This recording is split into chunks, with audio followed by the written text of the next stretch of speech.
O escritor de hoje, ele não pode ser simplesmente o escritor, ele tem que ser o empreendedor, né? Ele tem que estar Sim, ali na internet fazendo marketing, conversando com a audiência, entendendo que o livro, por mais que seja história ou não. e acho muito blasé essa coisa, e o que que é literatura, o que que é... Meu, seu livro conecta com o seu público, ele toca as pessoas, então para mim isso já é suficiente. Está no ar mais um episódio do Live com o Autor. Eu me chamo Raik e você está aqui no Live com o Autor. Na edição de hoje eu vou conversar com o Felipe Brandão. Ele é jornalista, tem experiência aí na área de comunicação e marketing. A gente vai falar sobre o seu trabalho. Ele é editor da editora Planeta também.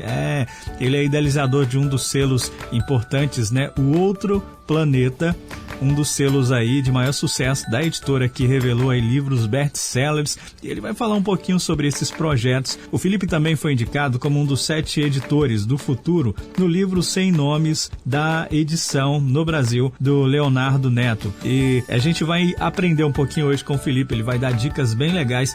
E para você que é escritor, envia para todos os seus amigos aí que escrevem nos grupos de WhatsApp esse episódio. Manda para todo mundo, porque essa é uma aula imperdível. Eu sempre chamo de aulas, né? Quando recebemos assim pessoas como o Felipe aqui, porque acaba que a gente aprende muito, né? Com as informações que essas pessoas têm aí a nos passar. Então é isso, o episódio vai entrar no ar, mas antes de entrar no ar eu quero te dar 3 recadinhos bem simples. Você pode me contratar para a sua leitura crítica, ou você pode me contratar para fazer o copydesk do seu livro, ou você pode me contratar para ser o seu mentor literário, tá certo? É só você chamar no WhatsApp ou no e-mail que está neste episódio. Agora sim, a gente pode ir para o episódio de hoje em 3, 2, 1 e claquete! Ótimo episódio para você. Manda para todo mundo esse episódio. Nossa, essa pergunta é muito filosófica até, né? A gente tem o hábito de dizer que a gente é a nossa profissão, né? Mas, e eu tenho esse hábito, né? Quando eu conheço alguém, eu falo, sou editor de livros, mas a gente acaba sendo muito mais do que a nossa profissão, né?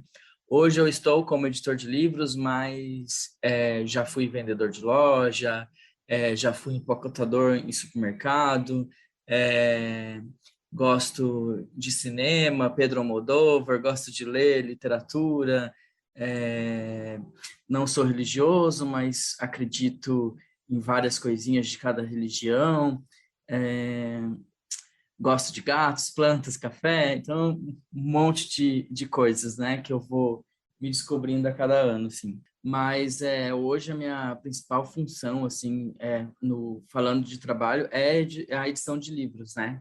Então eu sou na Planeta gerente de novos projetos, então eu estou sempre em busca de novos projetos lá, novas formas de criar conteúdos, mas também cuido de 2 selos específicos, né?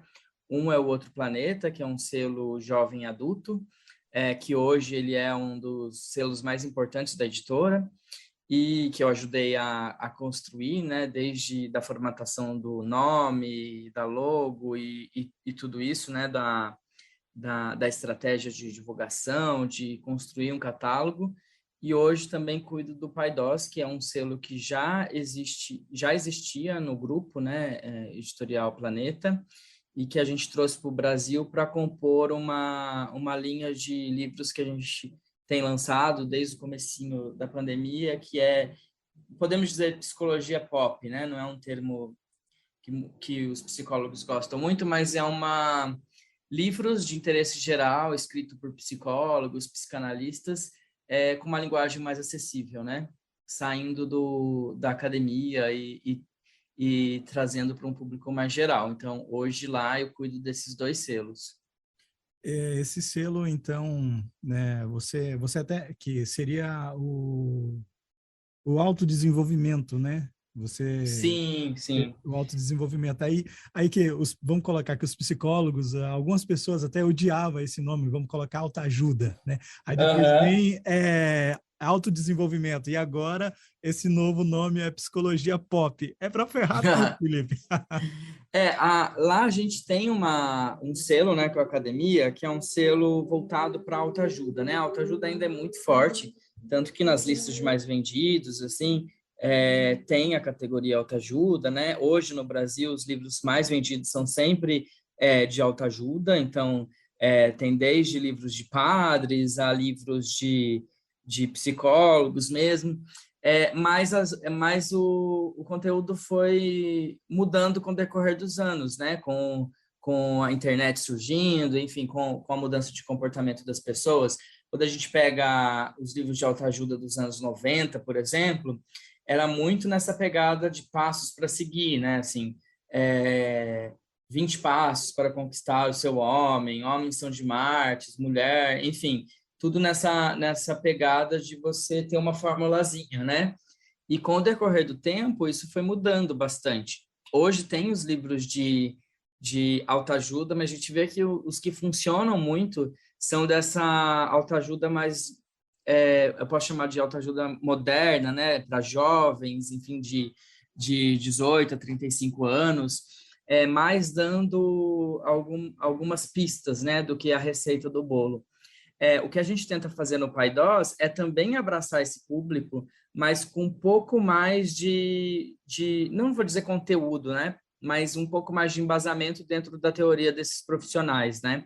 Então, quando eu chamo um psicanalista para falar de solidão, por exemplo, ele vai trazer pela ótica da psicanálise, né? E daí é uma categoria de livros que abraça também esse público da autoajuda, mas pega muito o público da não ficção, né? Então, o que eu tento fazer, ao invés de ser um livro muito grande sobre ansiedade, a gente tenta pensar num público geral que consome um livro de até 220 páginas. Então, a gente faz todo um processo de pesquisa e análise antes até mesmo de propor para um autor o livro, sabe? O tema. Ah, tá. Vocês também fazem as contratações antes mesmo de até o autor não ter o livro, né? Vocês... Sim. Entendi. Hoje, o que acontece? Esse imaginário do editor, né, que recebe o original e que lê e, de repente, se encanta com a história e fala, isso é um best-seller, vou correr atrás da pessoa que mandou isso por correio, isso mudou muito, né? Hoje, eu gosto de dizer que um editor ele é como um gerente de produto, né? Então, quando a gente vai lançar um livro ou um tema, será que esse tema é interessante para o público geral? Qual que é o público desse tema? Qual que é a idade? Que outros livros existem já sobre esse tema e para esse público?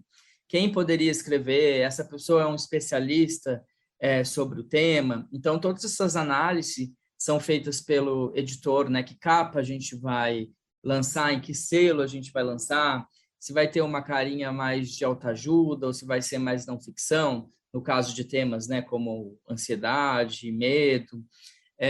Então, tudo isso é feito em conjunto com os autores, né? Não é uma coisa assim, a gente impõe, é uma troca mesmo, né? Então, todo o processo do produto a gente acompanha. Então, desde isso, né, de fazer esses estudos, depois acompanhar a escrita, ver o que tem de diferencial na própria escrita do autor, ou propor algumas mudanças no texto, ou ver também o que tem feito sucesso em outros países, para ver se esse autor aqui ele abordou, né, algum tópico que existe em outro país no sumário de outro livro, e aqui ele acabou esquecendo de colocar. Então, a gente fica bem antenado com isso, para que o livro atinja o público-alvo e que venda dentro da expectativa, né? Vou fazer um parêntese. Como a música, né? Geralmente, quando um produtor, né, está produzindo, né, ele olha aquela música e fala: essa música aqui vai ser um estouro. Também tem esse feedback, essa visão já quando pega um livro, assim? Sim, tem muito, sim.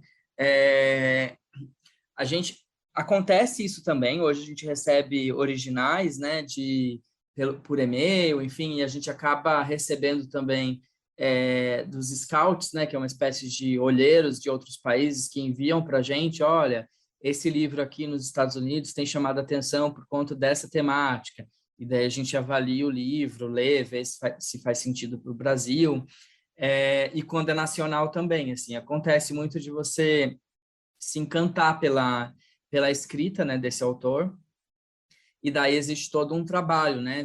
Não é só a escrita, a gente tem que pensar na força desse livro. Isso falando numa editora comercial, né? Existem vários tipos de publicações, existem vários modelos de negócios, né? Que a gente pode falar aqui, mas pensando numa editora comercial, existe um propósito, né? Esse livro a gente vai lançar, mas não tem uma expectativa muito grande de venda, mas tem uma expectativa de ganhar muitos prêmios. Então, isso pode também ser uma avaliação nessa ótica e a gente fechar o livro, por exemplo. Mas é sempre com esse olhar mais comercial, sabe? Será que esse livro tem um apelo? Será que o autor é forte o suficiente para a gente juntos fazer o nome dele, fazer a obra acontecer no Brasil? Então, tem toda essa avaliação, mas tem muito livro que a gente se apaixona, mas acaba não publicando por uma série de razões.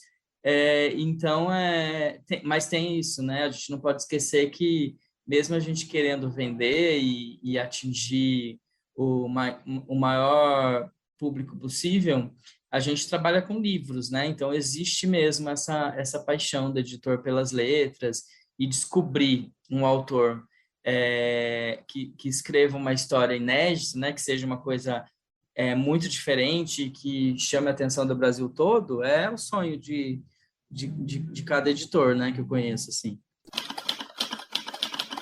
E o que os editores buscam quando encontra esse autor, assim? O que espera, né, desse autor?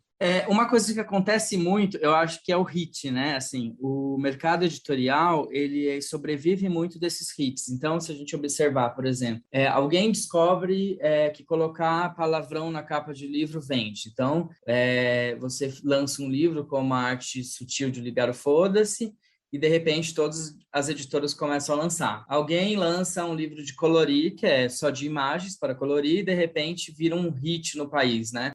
Então as editoras elas sobrevivem desses hits, né? Quando você pensa, por exemplo, livro de vampiros. Então, quando a saga Crepúsculo foi lançada, vários outros autores foram surgindo, né, desse nicho e foram alcançando também sucesso.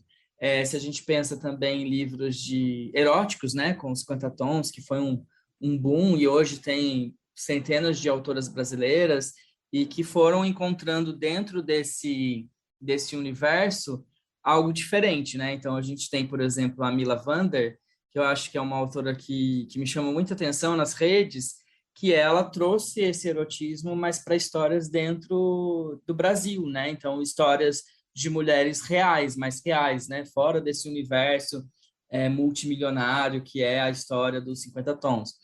Então, a gente sempre busca esse diferencial, de achar um hit que possa abrir caminhos, né? E movimentar o mercado, mas quando a gente vai na onda também, porque a gente vai, né? Se é o hit do momento, livros eróticos, a gente vai buscar autores assim, que tem um diferencial, como o da Mila, por exemplo, ou outros tantos que existem por aí. Eu tive a oportunidade de lançar grandes cronistas, né, da internet, então eu lancei o Ian D. Albuquerque, o Victor Fernandes, Daniel Bovolento, Guilherme Pinto. Então, são autores que foram abrindo espaço para outros autores que vêm do Instagram, né, também. Então, assim, quando você descobre um nicho de livros que vai dando certo, você vai abrindo caminho também para outros tipos de autores na mesma linha, né? Até sobre esses hits, né, desses últimos tempos, o boom da internet, com os cronistas da internet, foi muito alto, e a Planeta pegou muito esse hype, né, que ela surfou mesmo nessa onda, né? Sim, eu trabalhava no marketing da editora, daí de repente começaram eu tá muito ligado nas redes sociais, tá? Os YouTubers bombando muito. Daí eu comecei a ver alguns livros saindo, né? E comecei a indicar na editora, olha, essa pessoa poderia escrever um livro sobre o tema X, e fui indicando. E daí acabou que os livros que eu ia indicando acabavam, os personagens, né, os autores acabavam fechando com outras editoras e fazendo um certo sucesso, e daí me convidaram para ir pro editorial. Então, eu migrei, né, do marketing, na época eu era o gestor do marketing, fui para cuidar especificamente de autores que vinham da internet. Naquela época, era ainda o boom dessas biografias, sabe? E eu tinha uma preocupação que o hype iria passar e eu não queria ficar conhecido também como um editor que lança biografias de YouTubers. Então, houve todo um pensamento em conjunto de construir um selo e nesse selo ter as categorias, então, autores booktubers que escrevem ficção, professores do YouTube. Então, eu fui pensando nessas categorias e dentro delas tinham as biografias, porque realmente foi um boom gigantesco. Era ao ponto assim, de muitas editoras lançarem livros com foto, poucas historinhas, e vendia assim, 50, 100 mil exemplares. Mas eu tinha essa preocupação de que 1 ano e meio, 2 anos, isso ia passar, e eu queria que o selo, né, que é o Outro Planeta, tivesse uma solidez, né, assim. Então, a gente criou essas categorias, então a gente lançou Eduardo Silto, que já lançou com a gente 2 livros, que escreve muito bem, que é um booktuber. A gente lançou o Bruno Miranda, que também escreveu um romance, está preparando um novo. A gente lançou a Paola Alexandra, que é uma booktuber também. Então, a gente foi abrindo espaços, né, dentro do selo. A gente lançou uma coleção com professores do YouTube, então eu chamei um grupo de professores e escreveram livros de curiosidades. Então, a gente foi abrindo esses caminhos, né? A gente tem hoje no selo um livro que é um diário, né, no estilo diário de um banana, que é As Aventuras de Mike, que já vendeu mais de 300 mil exemplares. Então, assim, é um grande sucesso. E é muito legal quando você descobre um autor que realmente está engajado e que quer mesmo que o projeto dê certo, né? Porque uma editora tem uma quantidade de lançamentos, né? Acho que as grandes editoras saem com, no mínimo 10, 12 livros por mês. Tem editoras que lançam muito mais. Então, acaba competindo, né, entre eles, né? Quando você joga uma quantidade grande de livros por semana, por mês nas livrarias, é um mercado bem agressivo, né? Assim, num último dado que eu fiz, eu estava estimando que chega a cada mês 150 novidades, né, para os livreiros. Então, o que diferencia o seu livro, né? O livro da Planeta sobre o tema X do livro de outra editora, né? Então, isso tem que estar muito claro quando a gente vai lançar ou vai prospectar e ajudar o autor nesse sentido, sabe? E geralmente quanto tempo demora para se produzir um produto livro, chegar assim ao final, né? Geralmente a gente pede 5 meses a partir da entrega do original, né? Então tem a primeira leitura do editor, então ele aponta algumas mudanças e daí o autor faz essas mudanças.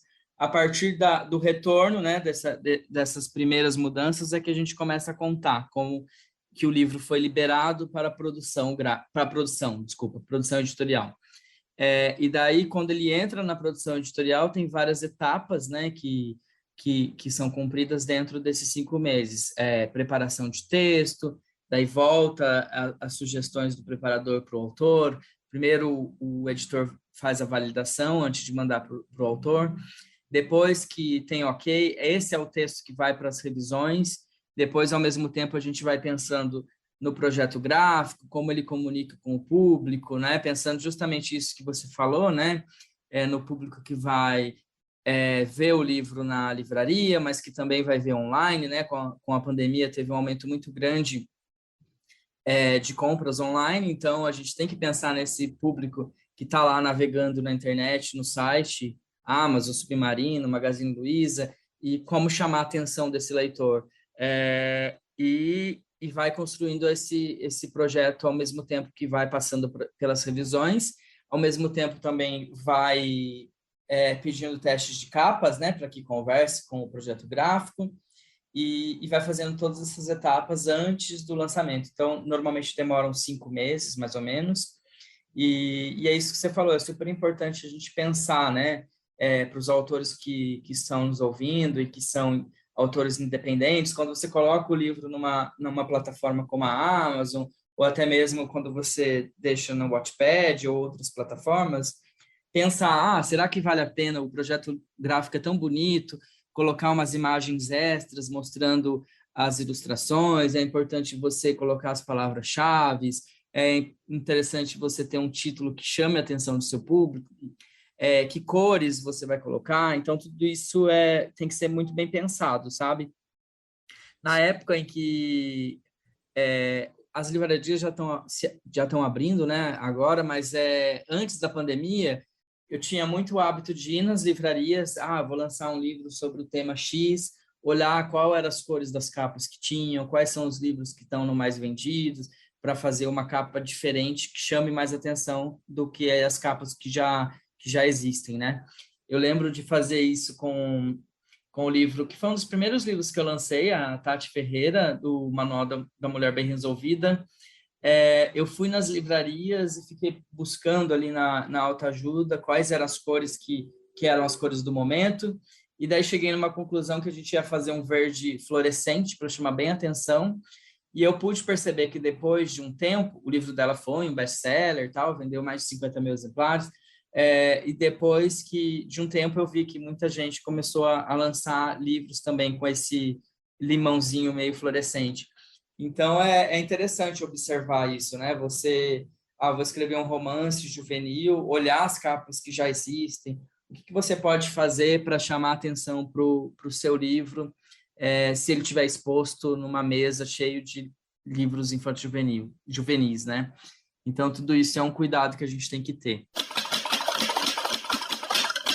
Dando uma pausa rapidinha para te dar um recado. O meu livro, Folhas em Branco, está na Amazon. Se você ainda não adquiriu o seu exemplar, adquire lá na Amazon a versão e-book. E em breve o livro sai em versão física. Em breve entra na pré-venda. Então, se você ainda não adquiriu o e-book, logo você pode adquirir o físico se você preferir. Mas se você quiser conhecer um pouco da minha literatura, é só você ir lá na Amazon e adquirir já o e-book. Em breve eu solto para você a pré-venda do livro físico. Em breve, aguarde. Agora a gente volta para o episódio. O escritor de hoje, ele não pode ser simplesmente o escritor, ele tem que ser o empreendedor, né? Ele tem que estar ali na internet fazendo marketing, conversando com a audiência, entendendo que o livro, por mais que seja história ou não, seja não ficção, ele tem que entender que é um produto, né? Ainda mais quando você entra numa casa editorial comercial, né? Que você tem um CNPJ, eu falo muito isso aqui, né? Que tem um CNPJ ali por trás, tem contas para pagar, não pode ser simplesmente uma fábrica de sonhos, né? Então, o autor ele precisa ter essa consciência. Por isso que hoje o escritor que não está nas redes sociais, não está movimentando, né? Não está conversando com a audiência, criando ali, vamos chamar de lead, né? Para poder estar comprando esse produto final, o livro, não vai conseguir chegar numa grande editora como a Planeta, certo? E isso é muito legal você comentar, porque assim, muita gente pensa, né, que a gente está de olho em milhões, né? Então, um autor que tem 1 milhão de seguidores, 500 mil, né, números assim, o que a gente vê é o engajamento, sabe? Às vezes a pessoa fala especificamente de um assunto, vamos citar como exemplo um autor que fale sobre autoestima.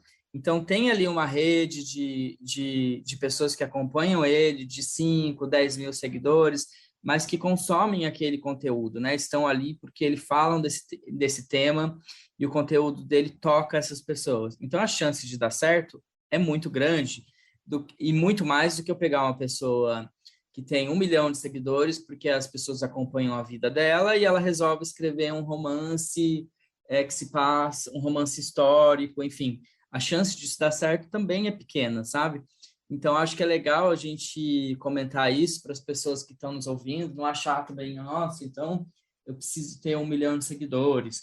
Isso que você falou é sempre, muito, o que eu estou falando também é muito pautado numa editora comercial, né? Porque às vezes o autor ele tem outras razões, né, para lançar o livro. Tem gente que quer lançar um livro apenas pelo prazer, né, de lançar um livro, aquela brincadeira, né, de lançar um livro, ter um filho, plantar uma árvore. Mas tem gente que quer fazer o livro para vender junto com o curso online, então não necessariamente essa pessoa sonha em ser um best-seller, conhecido como autor no mundo inteiro, no Brasil todo. Então, existem muitos formatos, né? Isso a gente está falando aqui focado numa editora comercial, né? Que pensa no livro como um produto, que quer atingir novos leitores, enfim. Mas existem vários formatos, né? E eu conheço autores em vários desses formatos. Tem gente que só sonha em lançar os livros e vender nas palestras, né? O pessoal da igreja que vende nos cultos ou de outras religiões, enfim. Então, depende muito do que o autor quer, sabe? Sim. Isso aí que você disse é o ponto-chave, né? Depende muito do que o autor quer. É uma decisão, Uhum. né? Sim. Quando as pessoas chegam para mim e falam, eu quero escrever um livro, eu pergunto, por que você quer escrever um livro? Por qual razão você Isso. quer escrever um livro? Eu mesmo, eu escrevo porque eu vejo como uma profissão, como carreira, né? Uhum. Então, por que você escreve, né?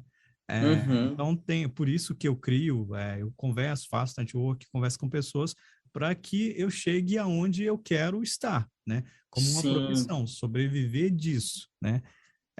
Viver disso.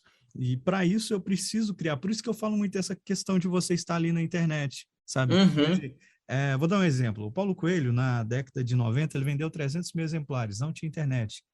Nossa. Imagina só, 300 mil exemplares, não tinha internet, beleza, mas só que ele já estava inserido na mídia. Ele tinha uma vantagem, porque ele já compunha as músicas do Raul, ele já tinha uma ligação ali com pessoas do meio, né, em si. Ele já tinha uma história sendo construída, mas só se vender 300 mil exemplares na década de 90 sem internet, e ainda Pois é, nossa. é E ganhar o assustador, mundo todo, e né? depois ganhar o mundo todo, mas ele dá a receita para como ganhar o mundo, é muito simples, né? Abra sua própria agência e tenha Ele coragem. fala isso? Ele fala isso? No Osair, ele conta isso, sabe? Ah, não sabia. Eu fiz uma tatuagem por causa disso, você acredita? Muito bom. Eu sou meio que um seguidor do Paulo Coelho, meio que ferrenho, né? Quando fala mal do Mas Paulo Coelho, eu até brigo. mas isso é bem interessante, gente. Quando o autor ele acredita no conteúdo dele, né? O que tem de diferencial? Realmente existem estratégias que você pode seguir, existem caminhos, né? E pessoas e fórmulas que você pode seguir para que o seu conteúdo atinja um público mais amplo. Mas antes de tudo é o conteúdo, né? O seu conteúdo ele se conecta com o público, né? Sim. Eu sempre ouço assim, né? Existe muito isso, esse preconceito literário, né? Que eu sou extremamente contra e acho muito blasé essa coisa. E o que é literatura? O que é? Meu, seu livro conecta com o seu público, ele toca as pessoas. Então, para mim, isso já é suficiente. Também. Então, mas eu escrevo textos curtinhos e as pessoas dizem que nem é poesia. Eu estou fazendo, né? Tem gente que fala, eu estou fazendo frase de caminhão. Não importa, você ama o que você faz, isso é importante para você, impacta as pessoas, então para mim já é suficiente também. Então, Sim. eu acho que tem muito isso no mercado editorial, né? Essa coisa, o que é literatura, o que não é. Mas para mim, todos os livros têm um potencial e podem tocar as pessoas, né? Isso é importantíssimo. Você falando sobre isso, terminei de assistir ontem uma série, ela chama Hollywood. Essa série, para mim, ela me abriu de uma forma tão grande, sabe? Porque eu lembrei por que eu escrevia, né? Eu lembrei por qual razão eu escrevia. Porque Hollywood, nessa época, na década de 50, Hollywood e os Estados Unidos era extremamente racista, preconceituoso, né? Não que isso mudou muita coisa, mas só que era extremo, né? Era extremo. As pessoas negras não poderiam andar, entrar em certos lugares. homens e mulheres que não fossem pessoas héteros, né, não fosse hétero, não podia andar de mãos dadas ou dar um beijo no seu parceiro porque era espancado e morto. Não que isso mudou totalmente, mas só que Uhum. não tem a mesma força que tinha, né? Muitas pessoas hoje, uma pessoa como eu, como você vai ver, vai falar que ridículo a pessoa ser preconceituosa, né? E esse Uhum. filme, essa série, né? Ela abriu tanto assim os meus olhos nessa questão das histórias, o quão as histórias são importantes, porque eles lançaram um Sim. filme, o primeiro filme nessa série, eles estão escrevendo, eles estão produzindo um filme e a primeira protagonista do filme é uma mulher negra. E o Hum. roteirista do filme que eles estão produzindo na série é um homem negro e gay, né? E quando eles ganham, ó, tô dando spoiler, tá, gente? Eu dou spoiler até dos meus livros, Felipe, quando eu tô falando para alguém alguma coisa, tá? Então, assim, eu dou spoiler de tudo.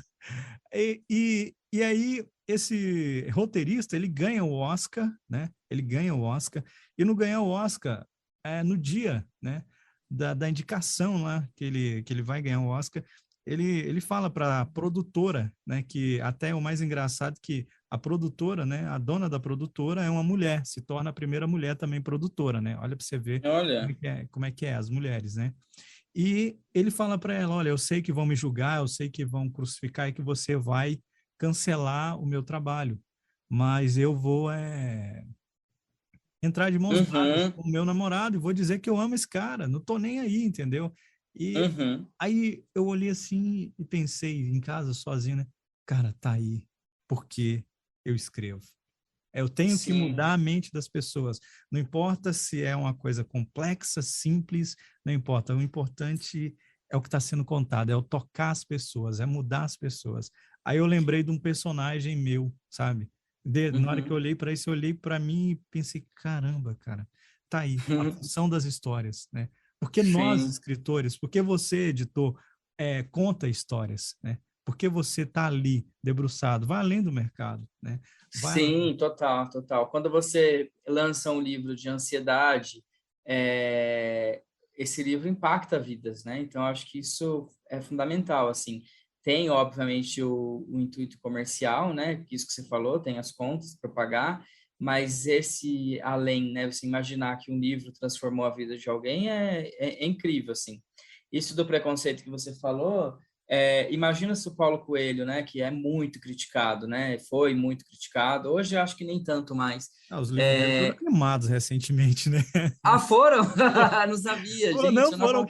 foram queimados. Eu achei maravilhoso, sabe? Uns caras bolsonaristas lá, por causa que ele falou uma merda, sabe? Também. Ele foi lá, apagou Ah, não tudo. sabia. Começaram a queimar os livros dele. Mas é isso, imagina, né? Ele lançou os primeiros livros e ganhou o mundo inteiro. E se ele não acreditasse no conteúdo dele, por acharem que é raso, enfim, qualquer crítica que fazem, em essas críticas meio genéricas, né, que fazem para alguns autores, imagina se ele não tivesse continuado, né? Sim. Então, o que que é uma história boa, o que que é uma história simples, rasa, eu não sei. Para mim, se conecta ao leitor O impo- já valeu a pena.